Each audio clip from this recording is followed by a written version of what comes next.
Hey guys, the character Moldir just released and we're gonna go over how to play her and should we pull for her, is she worth it, when is she worth it, why would she be worth it, and all of this stuff.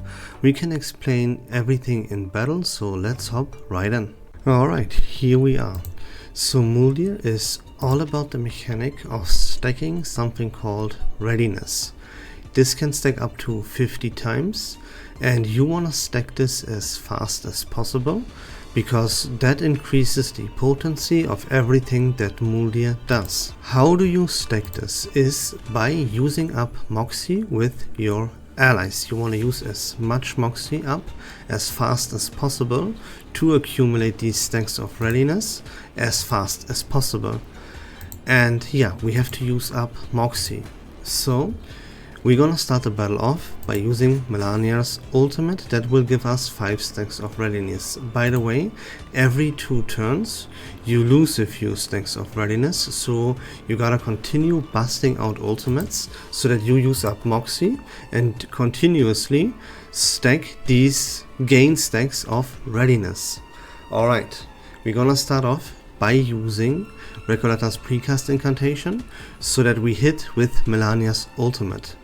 Then we wanna apply Passion Drain, preferably to all of our enemies. We have an incantation with Moldir that does apply Passion Drain to one of our enemies and gives us 1 AP plus for the next turn. We don't have that incantation onto our hands right now, so we're gonna go without it. Then, of course, you know how to apply Passion Drain by now with Melania. We're gonna hope that by using Recoletta's incantation number 2, we apply Passion Drain to all of our allies. Then we use the incantation number 1 with Recoletta that attacks 2 enemies to use up these stacks of Passion Drain on the enemies. Alright, now Moldir has an incantation number 1. That is the most important part of her kit. It's a counter incantation and you want to activate it. It gives you 2 stacks of readiness. And if you have at least 10 stacks accumulated with readiness, you will use your ultimate once one of your allies is attacked to counter attack the enemies. You will see this in action right here. You want to see, like, it won't be possible, but the best case scenario is that you use the counter incantation with Moldir every single turn. In fact, you want to constantly, actively play Moldir and use both of her incantations every single round if possible, right? Because you would grant Passion Drain, AP plus 1, and you would counter attack with your ultimate, just as you see right here. One of our allies gets attacked, we have 10 stacks of readiness, and we have our counter incantation ready, so we counter attack with our ultimate. That is pretty nuts.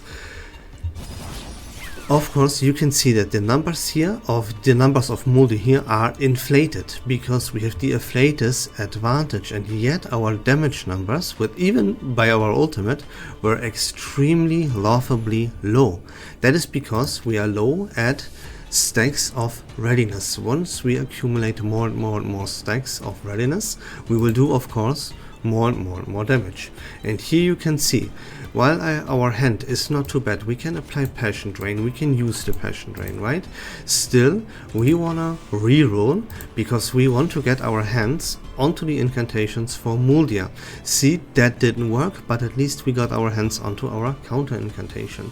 And this is a process that repeats. Every time you can use an ultimate, you will actually actively do that, because remember, every time we use up Moxie, we generate stacks of readiness for Moldir. So never hesitate on that. You use Melania's ultimate.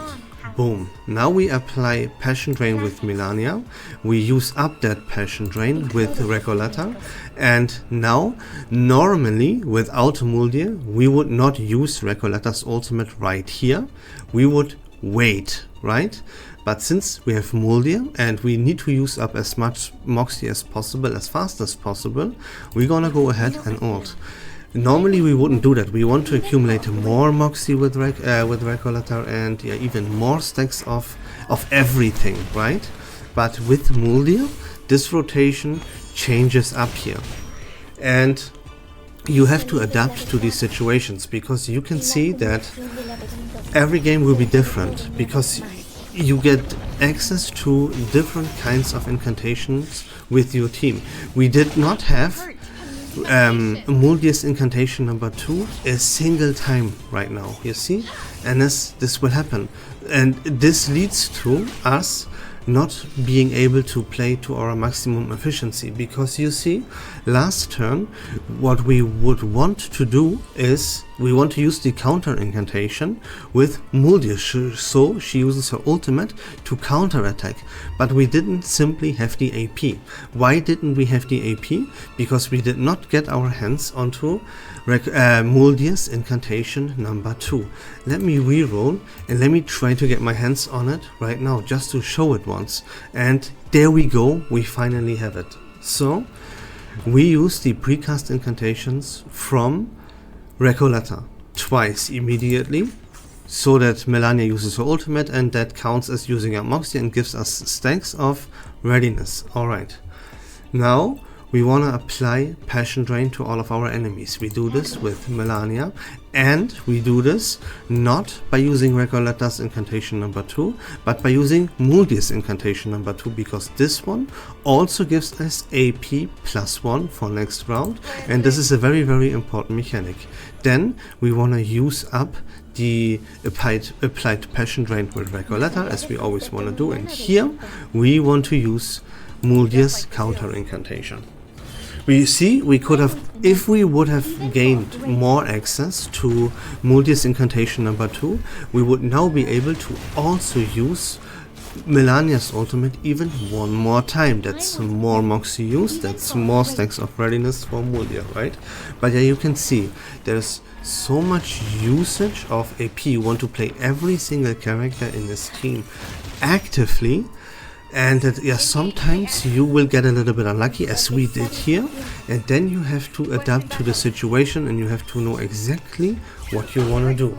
The process is pretty simple, right? You want to apply Passion Drain with Melania and Moldir, you want to use that up with Recoleta, you want to use Moldir's incantations, both of her incantations, every single turn. You want to use as many ultimates as possible, you know, the stacks of readiness, and so on and so forth. I think you get the point here, and this is exactly what we want to do, right? We use ultimates, boom, with Moldir and Melania.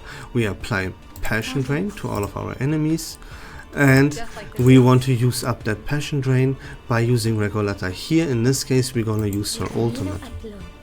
Enough. Time to clean up the battlefield. And that's really it, right? You see, apply Passion Drain by using Moldir and Melania. Use that Passion Drain up with Recoleta's incantation number 1. Use your ultimates actively. Bust out Melania's ultimate. Use the precast incantations from Recoleta. Use Recoleta's ultimate actively. Earlier than you would just normally do this with Moldir, to then get Moldir to stack up on readiness, right? And you gotta constantly do this until you reach 50 stacks of readiness. And then you can slow down a little bit with your Moxie usage.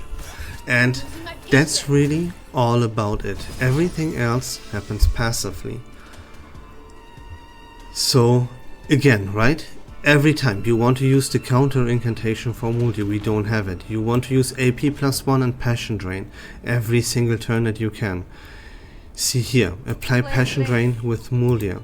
Apply Passion Drain with Melania. If you don't have Melania, then you use Moldir. Use this Passion Drain up. Precast incantation twice, Moldir ult, Melania ult, right? Use the ults, use the Passion Drain, get the stacks of readiness, and obliterate. You can see that as I said before, right? Let me say it again.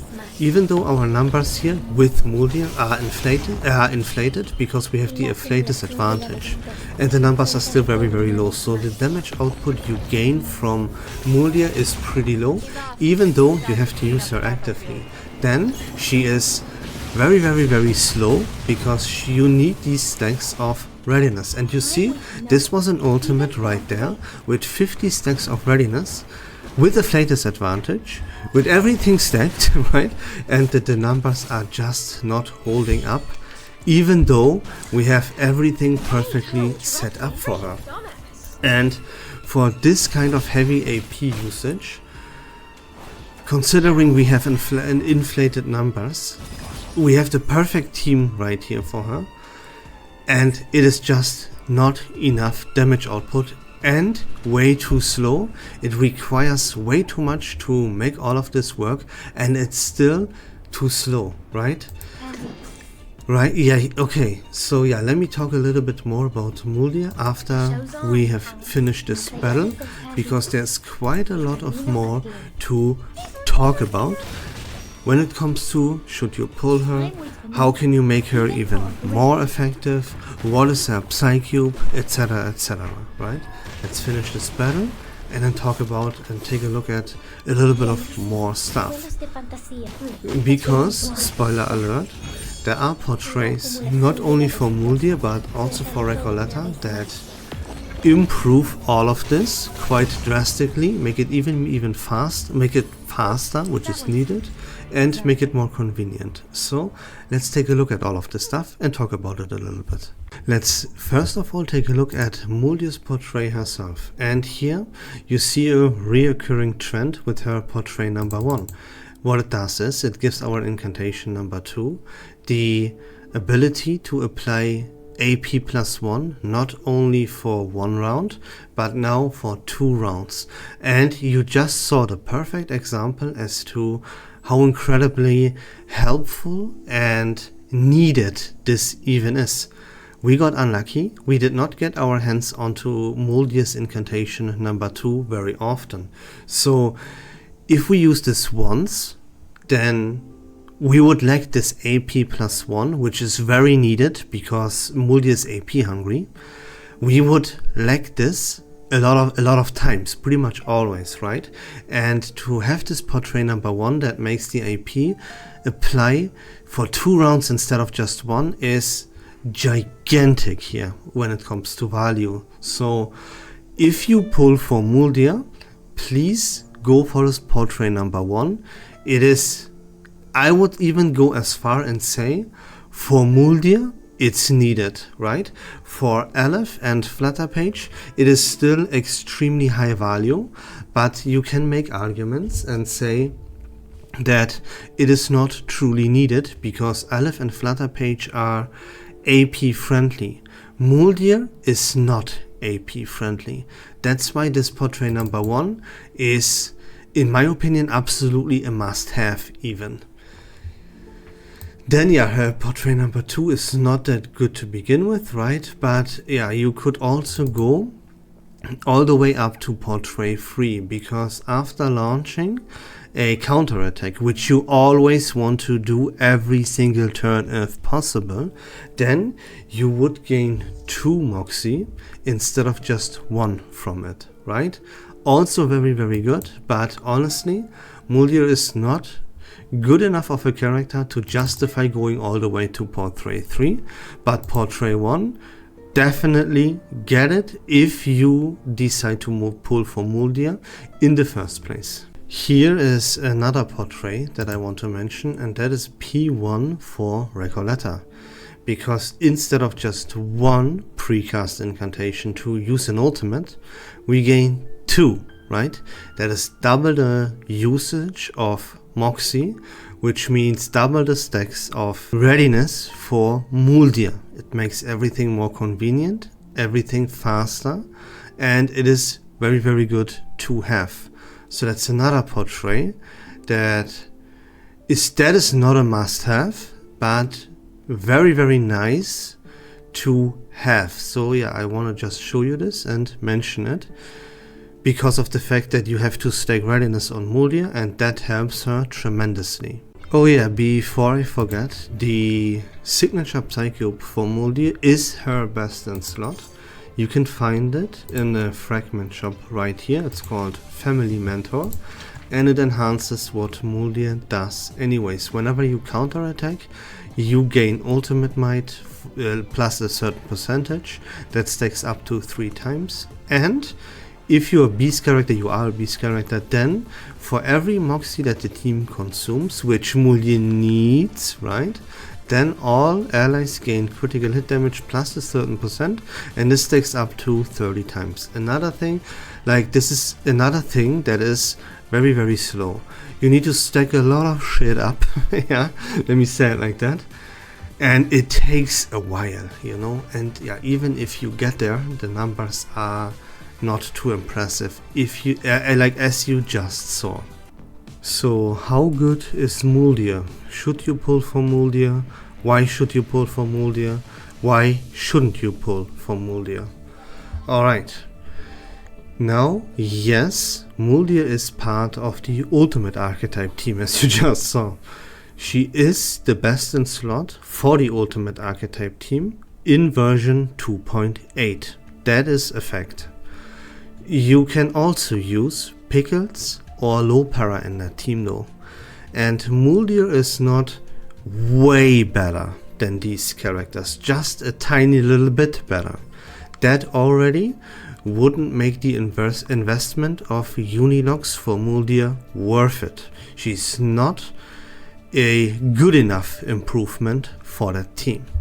And to make matters even worse, she will be completely outclassed in the very next version, 3.0, because there is a Euphoria update dropping for the character Getian, and he will take the undisputed best in slot for the Ultimate Archetype team. His damage output will not even be comparable to what Moldir provides when it comes to damage output and everything else, right? He is way faster. He also provides our team with ceremonious stacks, which Moldir does only to herself, by the way, and it's only critical damage. So there you go. Should you pull for Moldir? No, absolutely not, because again, not too much of a significant upgrade right now, and completely outclassed next version, which is right around the corner basically. So save up your Unilocks to pull for Sharon and get your hands on to Getian. Skip Moldir, unfortunately. And that's it for the video, guys. I hope this was fun and informative. If you like Reverse 1999 content in general, please consider leaving a follow on my channel. But until next time, don't forget to join the Discord server. Link to that in the description down below. Take care of yourselves, have a great day, and we love this game.